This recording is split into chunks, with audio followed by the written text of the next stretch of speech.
يا أيها الذين آمنوا اتقوا الله ولتنظر نفس ما قدمت لغد واتقوا الله إن الله خبير بما تعملون.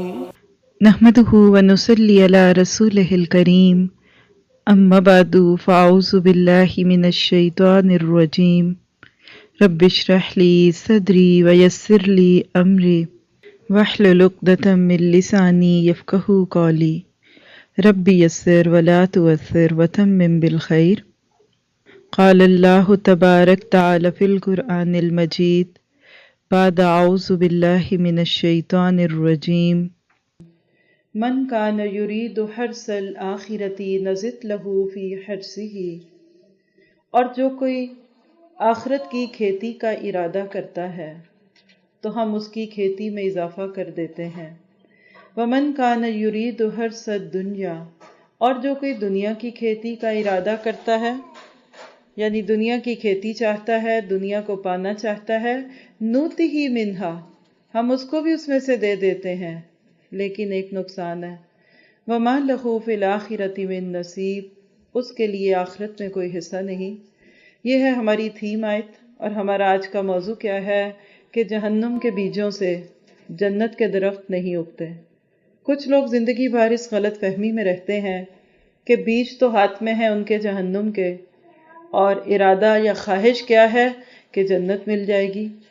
اس بات کو اللہ نے کہاں بیان کیا ہے؟ کیونکہ میں نے اتنی بڑی بات کہہ دی تو اس کا حوالہ نوٹ کیجئے، سورۃ حشر کی آیت نمبر 20، لا یستوی اصحاب النار واصحاب الجنہ، جنت والے اور جہنم والے برابر نہیں ہوتے، کیونکہ اصحاب الجنت هم الفائزون، جنت والے تو کامیاب ہونے والے ہیں. کیا چیز ہے جو جنت کی طرف جانا آسان کرتی ہے؟ اللہ کی کتاب. کون سی ہے وہ؟ القرآن. یہ قرآن ہے کیسا؟ لو انزلنا هذا القرآن على جبل لرأيته خاشعا متصدعا من خشیۃ اللہ، اگر ہم اس قرآن کو کسی پہاڑ پر نازل کرتے تو تم اس کو دیکھتے کہ اللہ کے خوف سے دبا اور پھٹا جا رہا ہے. ہم بھی اپنے دلوں کو چیک کریں اس وقت، کیونکہ جب دل میں خشیت آتی ہے نا تو اس کا اثر اعضاء پہ بھی آتا ہے، نگاہوں پہ بھی آتا ہے. ہم سب سیل فون بند کر کے اس وقت بالکل ارد گرد سے بے نیاز، جو بچے ہیں ان کو پیچھے اسائنڈ جگہ پہ دے دیتے ہیں، کیونکہ اس وقت حقیقت میں ہم اپنی جنت کا سودا کرنے لیں. کوئی بہت بڑی ڈیل ہو رہی ہو، کسی جگہ آپ کو ہوٹل کے 5 اسٹار میٹنگ روم میں بلایا جا رہا ہو، تو کوئی بچوں کو نہیں لے کے جاتا. آپ کسی بھی دنیا کے بڑے سے بڑے فورم میں چلے جائیں اور آپ کریں کیا کروں میں بچوں والی ماں ہوں، وہ کہے گا ہم نے آپ کے لیے ارینج کیا ہوا ہے. تو اللہ کی قسم کھا کے کہوں گی کہ اس وقت ہم سب کی یہ میٹنگ دنیا میں آج تک کی گئی میٹنگز اور ہوئی بھی میٹنگ سے بڑی میٹنگ ہے، کیونکہ آج ہم وہ راستے ڈھونڈیں گے جو جنت پہ لے کے جائیں گے. اور آپ کو ہوتا ہے کہ ذرا سی ڈسٹریکشن ہوتی ہے نا، صرف 1 سیکنڈ کی ڈسٹریکشن تو وہ ہمارا راستہ بدل دیتی ہے. اس لیے ہم سب اپنے سیل فونز کو بالکل سائلنٹ پہ کر دیتے ہیں کہ کوئی چیز ہمیں ڈسٹریکٹ نہ کرے، کوئی آئے کوئی جائے. اور اس دوران ہم تلاوت سنتے ہیں اپنی آج کی آیتوں کی، اور اس میں انشاءاللہ تعالی ہم اللہ تعالیٰ سے ہی رہنمائی لیں گے کہ اس نے ہمارے لیے کیا فیصلے کیے ہیں. کہا کہ لو انزلنا هذا القرآن على جبل لرأيته خاشعا متصدعا من خشیۃ اللہ، اگر ہم اس قرآن کو کسی پہاڑ پر نازل کرتے تو تم اس کو دیکھتے کہ اللہ کے خوف سے دبا اور پھٹا جا رہا ہے. وَتِلْكَ الْأَمْثَالُ نَضْرِبُهَا لِلنَّاسِ لَعَلَّهُمْ يَتَفَكَّرُونَ، اور یہ باتیں ہم لوگوں کے لیے بیان کرتے ہیں تاکہ وہ فکر کریں، غور کریں. کیا پتہ چلا کہ اللہ کا قرآن غور و فکر کے لیے ہے. آئیے تلاوت سنتے ہیں ان آیات کی، اور ان کے ایک ایک معنی اور ایک ایک لفظ پہ غور کرتے ہوئے دیکھیں گے کہ اللہ تعالیٰ اس میں ہم سے کیا کہتے ہیں. لا يستوي أصحاب النار وأصحاب الجنة أصحاب الجنة هم الفائزون لو أنزلنا هذا القرآن على جبل لرأيته خاشعا متصدعا من خشية الله وتلك الأمثال نضربها للناس لعلهم يتفكرون هو الله الذي لا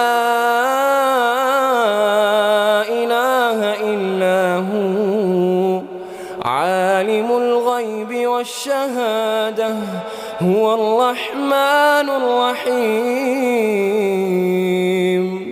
هو الله الذي لا إله إلا هو الملك القدوس السلام المؤمن المهيمن العزيز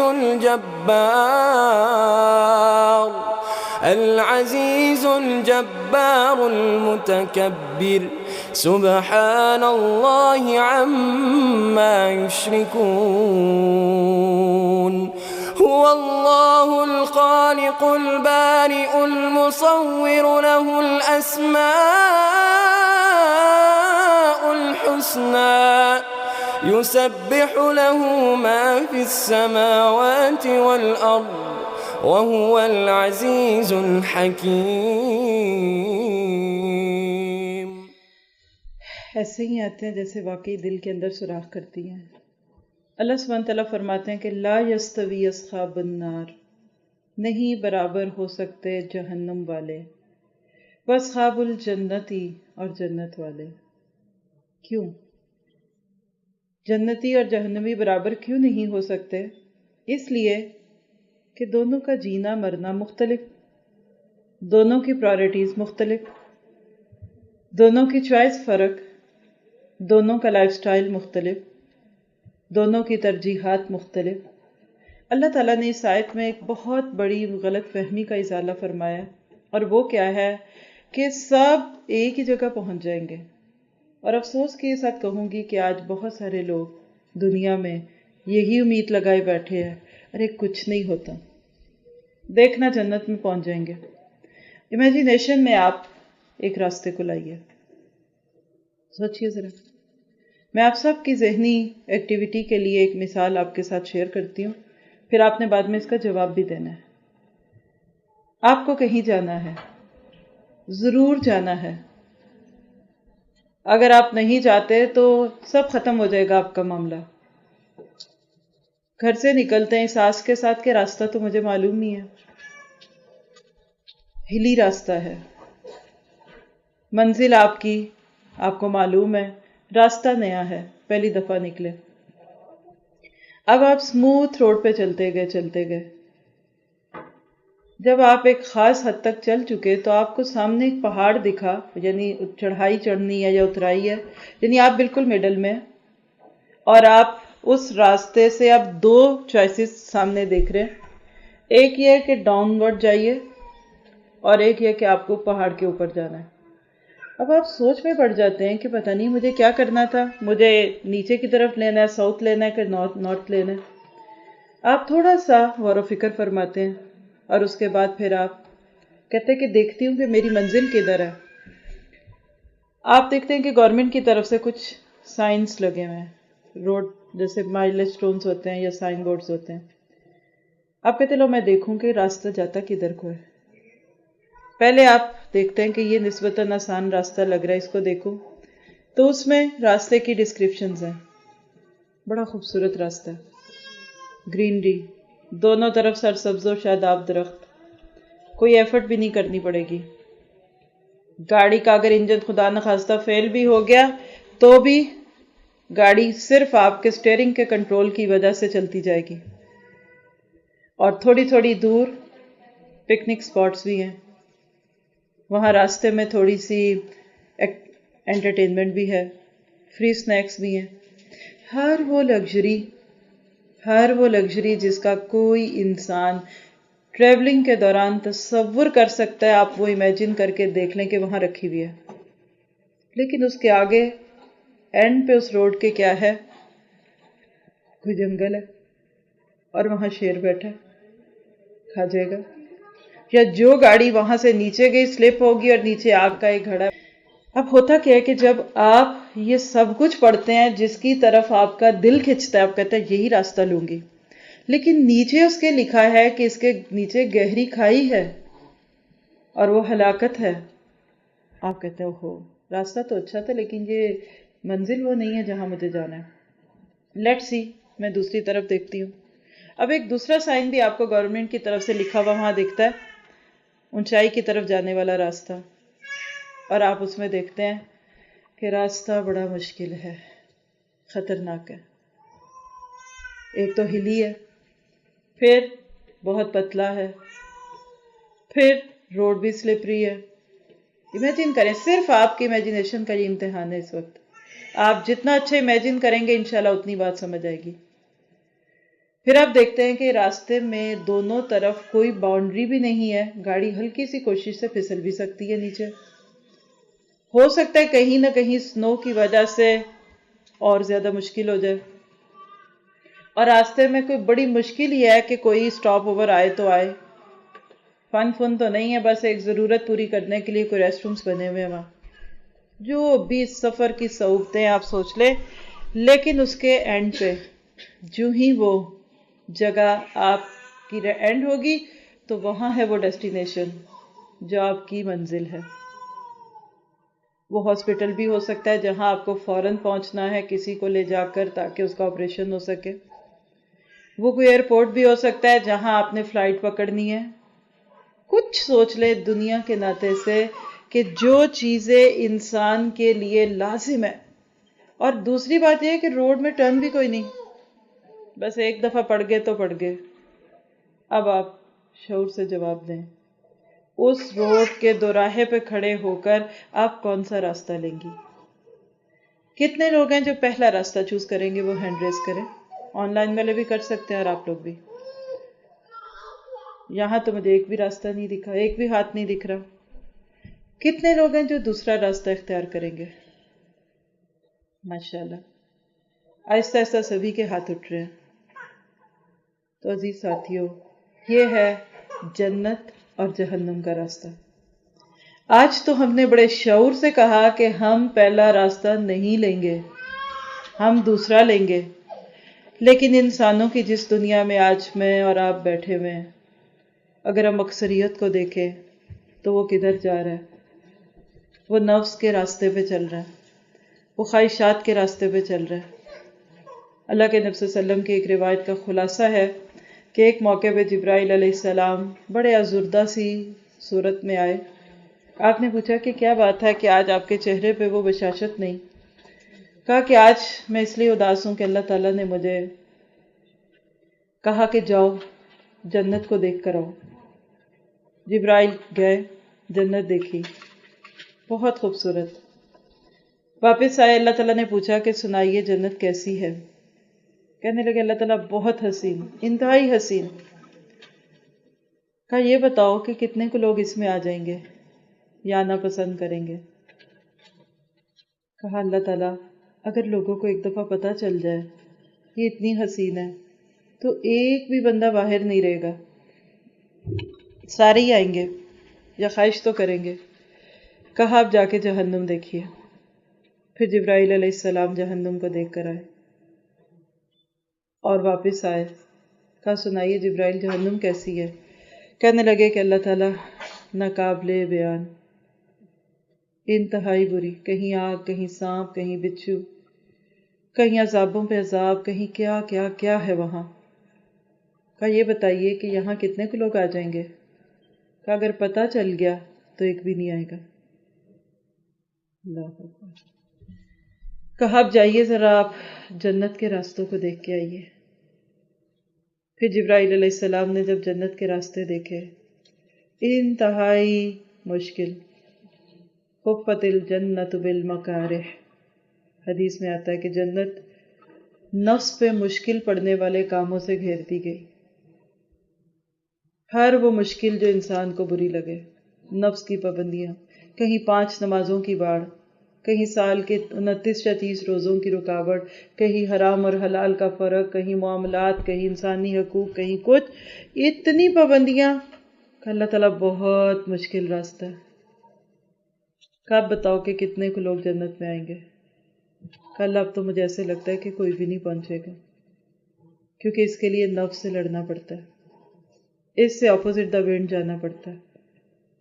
کہا آپ جہنم کا راستہ بھی دیکھ لیں، اور جب جہنم کا راستہ دیکھ کر آئے، کہا آپ سنائیے کیسا راستہ ہے؟ جہنم کا راستہ تھا خواہشات سے بھرا ہوا، شہوات کا راستہ، خوبصورت زینت، ہر وہ چیز جو بندے کا نفس چاہے، جیسا چاہو جیو، جو چاہو کھاؤ، من موجی، فن، فرولک، یہ فائدہ وہ فائدہ، ہر وہ چیز جو ایک انسان کی زندگی میں خوشی پیدا کرے، وہ راستہ۔ کہا آپ بتائیے کہ جہنم میں کتنے جائیں گے؟ کہا اللہ مجھے تو ایسے لگتا ہے کہ سب لوگ جہنم میں چلے جائیں گے۔ یہ ہے لا یستوی اصحاب النار و اصحاب الجنہ، نہیں برابر ہو سکتے جنت والے اور جہنم والے، کیونکہ اصحاب الجنت ہم الفائزون، جہنم والے تو کامیاب ہونے والے ہیں۔ یہ نہیں لکھا کہ جہنمی ناکام ہے، obvious ہے۔ یہاں ایک چھوٹی سی غلط فہمی کا ازالہ چاہوں گی کہ بہت سارے مسلمان بھی آج یہی سوچے بیٹھے ہیں کہ چونکہ ہم مسلمان ہیں سیدھے جنت میں، اور یہ کافر ہے سیدھا جہنم میں۔ یہ الگ بات ہے کہ آج ہمدردیاں اتنی ہو گئیں کہ ہم ان کو بھی آگ میں نہیں جلنے دینا چاہتے، اور اللہ نہ کسی کو جلائے۔ ہم کسی کے لیے نہ تو یہ دعا کرتے ہیں، نہ گمان کرتے ہیں، اللہ جانے اور اس کے بندے، لیکن ہمیں تو اپنی فکر ہے۔ کچھ لوگ زندگی میں گھلے ملے رہتے ہیں، خلط عملا صالحا وآخر سیئا، سورۃ توبہ میں آتا ہے کہ کچھ لوگوں نے کھچڑی پکائی ہوئی ہے، کچھ اچھے کام، کچھ برے کام۔ وہ کہتے ہیں کہ نماز بھی پڑھتے ہیں اور نفس کے آگے بھی جھکتے ہیں، نکلتی ہیں دعائیں ان کے منہ سے ٹھمریاں بن کر، کہیں گانے کی عادت بھی ہے تو نعت کا شوق بھی ہے، مسجد کے نمازی بھی ہیں اور تجارت کے وہ سود خور بھی ہیں، ایک کھچڑی پکی ہوئی دکھتی ہے۔ عموماً انسانوں کے 4 گروہ ہوتے ہیں اعمال کے اعتبار سے۔ ایک وہ جن کو کرمنلز کہتے ہیں آپ، برے لوگ، بدمعاش، طوائفیں، پراسٹیٹیوشن، کال گرلز۔ آپ سوچتے ہیں کہ یہ تو بالکل ہی خراب لوگ ہیں، یہ نہیں کوئی نیکی کر سکتے، لیکن اگر کبھی آپ کو اتفاق ہو ایسے لوگوں کے قریب جانے کا، کبھی کسی جیل میں کبھی آپ گئے ہوں اور کسی جیل کے قیدی سے پوچھے سناؤ بھائی تمہیں کیا ہوا، یہاں کیسے پہنچ گئے؟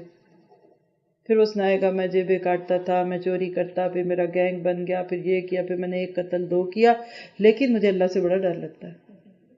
آپ دیکھیں گے کہ برے سے برے انسان کے بھی دل میں نیکی کا ہلکا سا جذبہ موجود ہے۔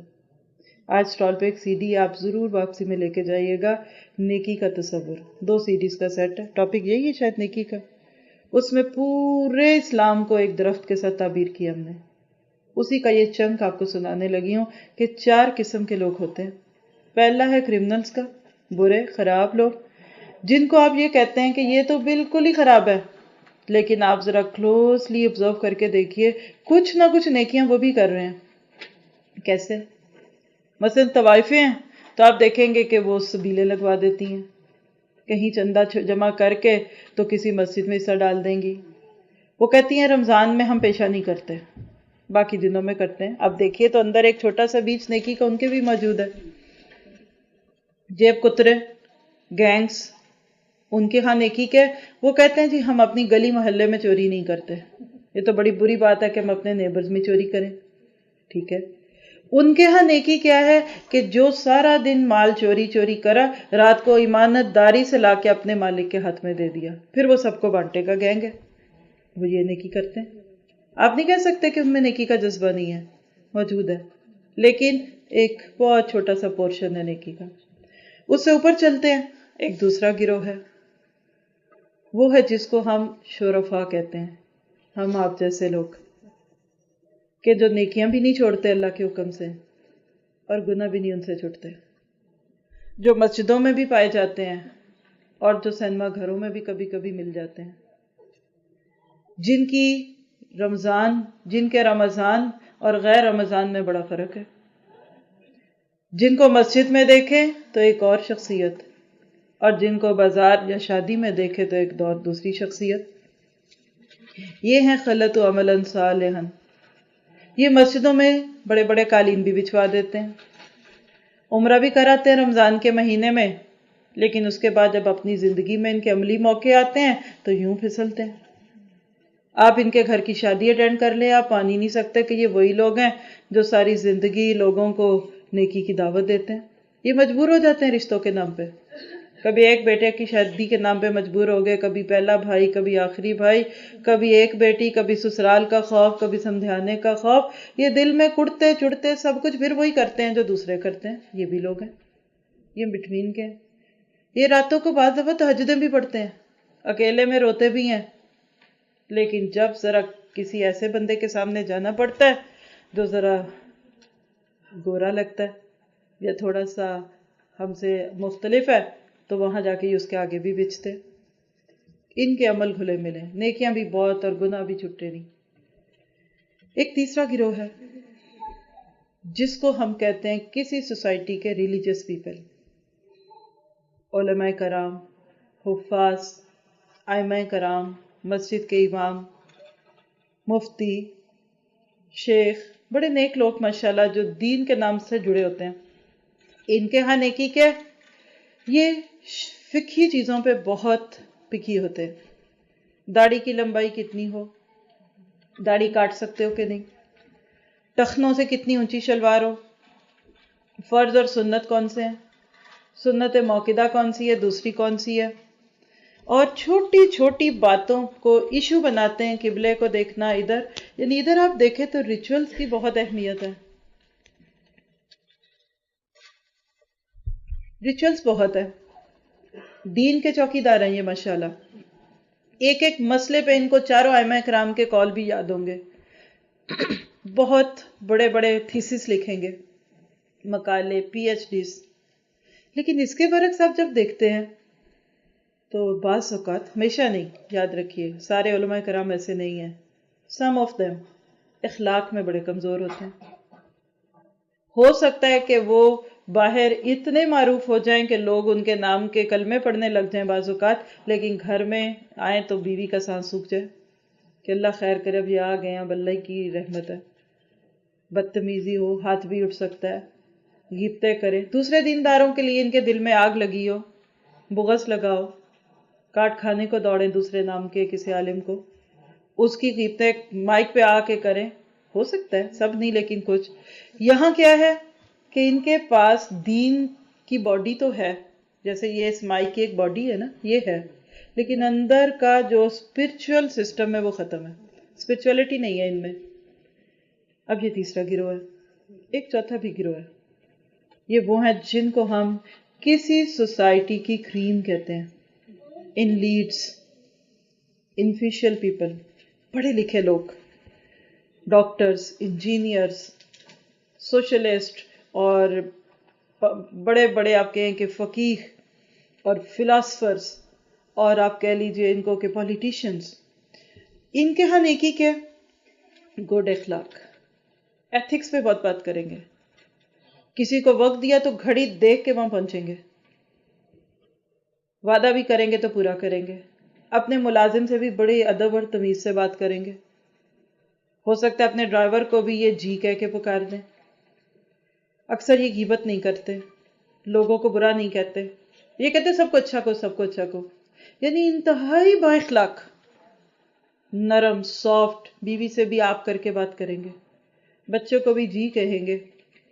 لیکن اگر ادھر دیکھا جائے تو ایک دوسری انتہا دکھتی ہے، اور وہ کیا کہ یہ کیا کہتے ہیں ریچولز کی کوئی بات نہیں. یہ اللہ نے کو ہماری نمازوں پہ ہمیں تھوڑی بخشنا ہے. بس اچھے بنو، لوگوں سے اچھے رہو، کسی کو برا نہ کہو. دیکھو کافر کو کچھ نہ کہو، یہ نہ کہو کہ کافر آگ میں جائیں گے.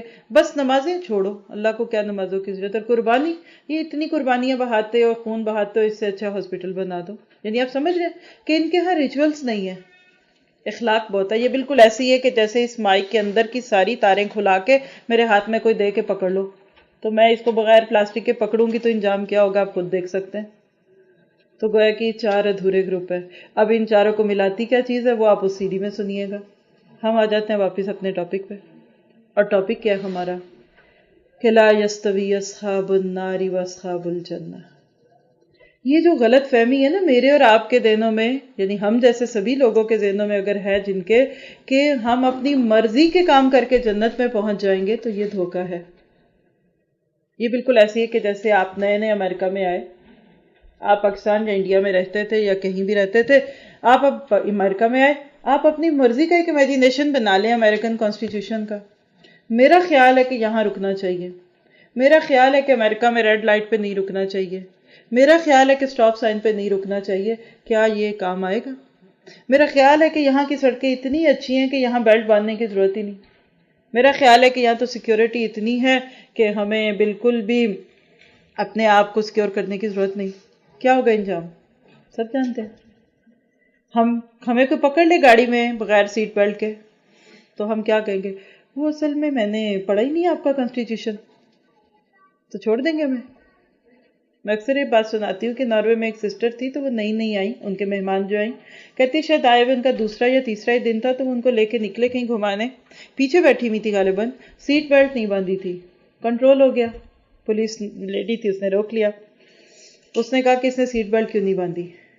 اچھا ناروے میں یہ رول ہے کہ جس نے سیٹ بیلٹ نہیں باندھی نا اس کو پکڑتے ہیں، اس کو چارج ہوتا ہے، ورنہ یہاں شاید جائے کہ ڈرائیور کو ہوتا ہے. اینی وے 700 کرون 700 کرون کا ٹکٹ ہے سیٹ بیلٹ نہ باندھنے کا. اس نے کہا کہ اس کو تو سیدھی سادھی عورت تھی، اس نے کہا کہ میں تو بھی نئی آئی ہوں. پھر اس نے کہا مجھے تو پتہ ہی نہیں تھا یہ قانون. تو کہتے کہ اس نے اس کو وہ سلپ دی اس کے ہاتھ میں، کہتی کیپ اٹ ود یو، پھر تمہیں کبھی نہیں بھولے گا. اور 700 کرون جمع کرائے کہ اس کو اپنے پاس رکھو، اب یہ تمہیں بھولنے نہیں دے گا کہ یہ قانون ہے. تو کیا دنیا کا کوئی قانون ہمیں اس پہ چھوڑ دیتا ہے کہ چونکہ تم نے نہیں پڑھا لیٹ دم گو، چونکہ نئے ہو تو جانے دو؟ تو اللہ کے دین کے بارے میں کیا سوچا ہوا ہے؟ کیا کل چھٹ جائیں گے اس بات پہ کہ پڑھا ہی نہیں تھا، سوچا ہی نہیں تھا، غور ہی نہیں کیا تھا، کس نے بتایا ہی نہیں تھا؟ کوئی غلط کہہ دے، مثال ہے کوئی ہم سے مذاق کرے اور کہ اب امریکہ آ گئے نا، آزاد ہو، جو مرضی کرو، 120 کی سپیڈ پہ 150 کی سپیڈ پہ چلاؤ. کوئی کہہ دے کوئی سیٹ بیلٹ کی ضرورت نہیں، آپ فرلاٹے بھرتی ہوئی گاڑی پہ پہنچے، اب کیا ہوگا؟ کنٹرول ہوگا. اور آپ کہہ دیں مجھے اس نے کہا تھا ایسے، تو مان جائے گی پولیس، جیل میں ڈال دیں گے. کوئی کسی کے کہنے پہ قتل کر رہا ہے، بعد میں کہ مجھے اس نے کہا تھا قتل کر دو، یا کوئی نہیں کچھ نہیں کہتے قتل والوں کو. 100 سے زیادہ مثالیں ہم یہاں بیٹھے بیٹھے لے سکتے ہیں کہ دنیا کے قانون کو ماننا پڑتا ہے. تو اللہ کا قانون، اللہ کی جنت بغیر رولز کے، بغیر ریگولیشنز کے، ہاؤ از اٹ پاسبل؟ آپ دیکھیے کہ آپ کسی بھی ملک کی انٹری کو ذہن میں لائیے. میرا حال ہے جہاں ہم بیٹھے یہی مثال دنیا کی سب سے فیمس مثال ہو سکتی ہے. ایڑی چوٹی کا زور لگاتے دیکھا لوگوں کو کہ کسی طرح وہ ویسٹرن کنٹریز میں پہنچ جائیں، اور ماشاءاللہ آپ کے ملک میں پہنچ جائے پھر تو ان کا دل بلیوں اچھلتا ہے. کہیں بھی پہنچا دو، بس اپنے ملکوں سے نکالو. گھر بکتا ہے بیچ دو، بیوی کا زیور بکتا ہے بیچ دو. ویزا لینا، پاسپورٹ لینا، اس کے مراحل آپ سب جانتے ہیں کہ جو لوگ یہاں ایک دفعہ وزٹ ویزے پہ آتے ہیں پھر یہاں پرماننٹ رہنے کے لیے ان کو کتنا انتظار کرنا پڑتا ہے. بعض دفعہ 10 15 سال وہ پاکستان واپس نہیں جاتے، کیونکہ ایک دفعہ گئے تو ویزا ختم اور وہ پیپر ورک ختم. آنے سے کچھ دن پہلے مجھے ایک سسٹر کلاس میں آئی، ملی، بوڑھی خاتون تھی. کہنے لگی میں نے سنا آپ امریکہ جا رہی ہیں، دعا کرے میرے بیٹے کے لیے بھی. میں نے کہا کیا ہوا بیٹے کو؟ میں نے کہا شاید یہ کہہ رہی کہ وہ بھی امریکہ پہنچ جائے، اب یہ بھی دعا کر دیتے ہیں، کوئی بڑی بات نہیں. کہتی وہ امریکہ میں ہے، دعا کرے وہ مجھے ملنے آ جائے. ایسے ہی پتہ نہیں اس ماں کی آواز میں کیا درد تھا کہ میں نے ان سے پوچھا بھئی کہاں ہوتا ہے، کیا ہے مسئلہ؟ پتہ کیا چلا کہ شاید 25 یا 30 دونوں میں سے کوئی ایک ایئر تھے، پچھلے 25 سال سے وہ لڑکا امریکہ میں آیا ہوا ہے، واپس نہیں آیا ابھی تک. کیوں؟ کہ اماں اگر ایک دفعہ میں آ گیا تو میرے پیپرز ویسٹ ہو جائیں گے، صرف پرماننٹ ریزیڈنسی کے لیے. اللہ نے جنت میں تو یہ بھی اصول نہیں بنایا. آپ کو آج دنیا کا کوئی ملک یہ گارنٹی نہیں دے گا ایک دفعہ ہمارے ملک میں انٹر ہو جاؤ پھر تم پلٹ کے نہیں جاؤ، پھر تمہاری ہو گئی جگہ.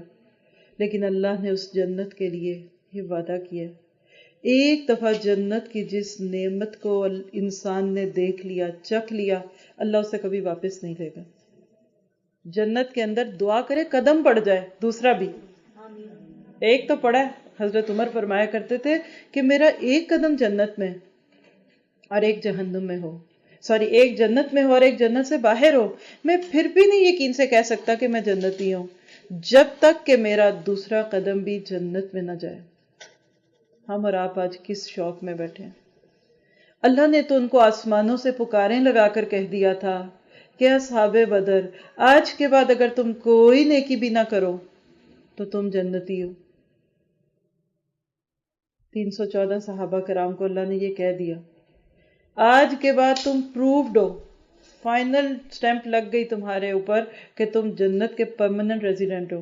اس کے باوجود جا کے ان کی سب کی زندگیاں پڑھ کے دیکھیے، زندگی کی آخری گھڑیوں تک نیکیاں کرتے رہے، تڑپتے رہے، خوف زدہ رہے۔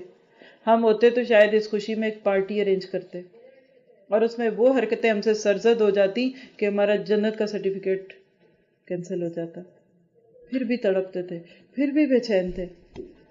آپ کبھی ان کی خشیت کا حال سنیں۔ عشرہ مبشرہ کو دے لیجئے، 10 صحابہ کہ جن کو دنیا میں اللہ نے کہا کہ یہ جنتی ہیں، کبھی آپ ان کے کارنامے تو سن کے دیکھیں۔